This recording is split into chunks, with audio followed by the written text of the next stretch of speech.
शनिवार का दिन है जिस दिन अपन इस दरिद्रता से मिलने के लिए पीपल के पेड़ के नीचे आए हैं। हिंदू धर्म में ये दिन पीपल के वृक्ष के लिए पूजनीय होगा। जो भी शनिवार के दिन पीपल के वृक्ष की पूजन करेगा, दूध चढ़ाएगा या मिष्ठान का भोग लगाएगा, लक्ष्मी और नारायण उसके घर में प्रवेश कर जाएगा। लक्ष्मी और नारायण उसके घर में प्रवेश करेगा। पुराण की कथा कह रही है कि दुनिया के सारे तीर्थ पृथ्वी की सारी नदियों में स्नान नहीं कर सकते, पवित्र नदियों में आप स्नान नहीं कर सकते, या किसी भी तीर्थ में जाकर एक रात्रि भी विश्राम नहीं कर सकते, या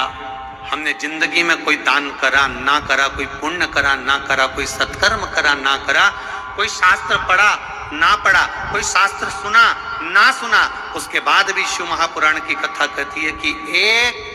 दिन में अगर मात्र एक बार भी आप शंकर के शिवालय में प्रवेश कर गए या मंदिर में प्रवेश कर गए तो सारे तीर्थ, सारी नदियां, सारे सरोवर, सारी बावड़ी, सारे तालाब, सारे कुंड के स्नान का पुण्य, दान का पुण्य प्राप्त हो जाता है। कमी होती है, वैभव की कमी होती है, लक्ष्मी की कमी होती है, प्रतिष्ठा की कमी होती है, धन की कमी होती है। उसके लिए बहुत ध्यान से सुनना, ये प्रसंग आया नहीं पहले, आज अगर कुबरेश्वर बाबा की पावन भरा पर ये प्रसंग निकला है तो उसको ध्यान से सुनिए। ये उन लोगों के लिए है जो 1 रुपये कमाते हैं, दवाया खर्च होता है, घर में जिनके संपदा जोड़ती नहीं, बीमारियों में पैसा ज्यादा जाता हो, या कहीं ना कहीं तकलीफ अपनी जिंदगी में आती है, उसके शमी के पत्ते तो चाहे 21 हो, 11 हो, 51 हो, उसको शहद में डुबोकर शंकर भगवान के शिवलिंग पर उसको श्रृंगार कर केवल चराना नहीं, जब शहद में डूब जाएगा तो वो चिपक जाएगा। शिव का श्रृंगार करो, क्या होगा इससे? तो लिंग पुराण कहती है, नर्मदा पुराण कहती है, शंकर का जब हम शमी के पत्ते को शहद में डुबोकर श्रृंगार करते हैं, शंकर कहते हैं इसने मेरा श्रृंगार करा है तो क्यों ना मेरी इसका धन का श्रृंगार कर कर इसको कर से मुक्त कर दो, क्या कर जाचू। और बहुत ध्यान से सुनना भाई, बहुत प्रयास कर लिया, कामना सिद्ध नहीं हो रही, एक लोटा जल,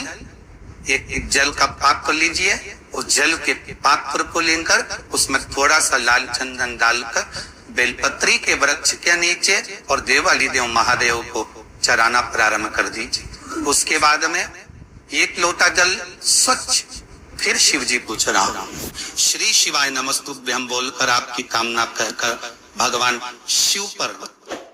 अघोरेश्वर महादेव का नाम लेकर आप चराना प्रारंभ करिए। बाबा आपका कार्य 3 महीने के अंदर पूर्ण कर देगा सबका। एक छोटा सा प्रैक्टिकल आप करके देखेंगे तो बाबा कुबर भंडारी वैसे ही भंडार भर देगा। कोई कार्य के लिए आप जा रहे हैं और वो कार्य अटक रहा है, नहीं हो रहा, बहुत प्रयास कर लिया, बहुत दिन से लगे हुए हो कि ये काम होना ही चाहिए, नहीं हो रहा। एक कटोरी में गंगा का जल निकालिए और कटोरी में गंगा का जल निकाल कर तुम्हारे घर में एक सिक्का पड़ा हो, 1 रुपया, 2 रुपया, 5 रुपया, कोई सा भी एक सिक्का पड़ा हो, उंडतेश्वर महादेव का नाम लेकर, जहाँ परिंदा होता है, पानी का मटका होता है, पितरों का स्थान होता है, हांडा भरती हो, मटका भरती हो, उसके पास में उस कटोरी को रखकर 1 का सिक्का, 2 का सिक्का, 5 का सिक्का, 10 का सिक्का, जो तुम्हारे पास सिक्का पड़ा हो, वो सिक्के को हथेली में लेकर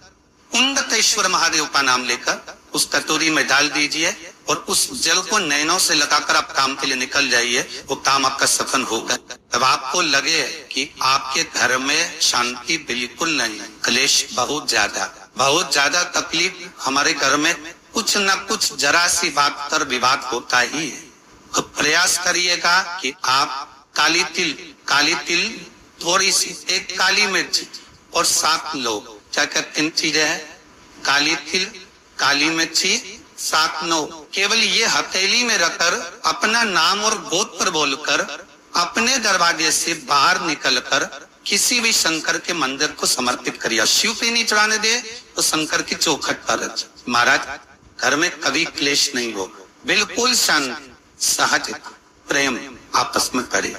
नाक आपको बता दी गई है या किसी व्यक्ति को बताया गया हो कि शरीर में नाक है और इसको भगवान शंकर की आराधना एक बार कुबेर जी महाराज ने करी, जैसे भगवान विष्णु ने करी थी, तो हरीश्वर महादेव भगवान विष्णु जब करे तो भगवान इसे कुबेर जी महाराज ने जो तत् साधना करी है, कुबेर जी महाराज ने जो आराधना करी, कुबेर जी महाराज ने साधना करी है, कुबेर जी महाराज ने जो भगवान शंकर की अर्चना करी है, तो जिनकी यहाँ संपदा की कमी होती है, वैभव की कमी होती है, लक्ष्मी की कमी होती है, प्रतिष्ठा की कमी होती है, धन की कमी होती है, उसके लिए शमी पत्र 31 शमी पत्र कुबेरेश्वर महाराज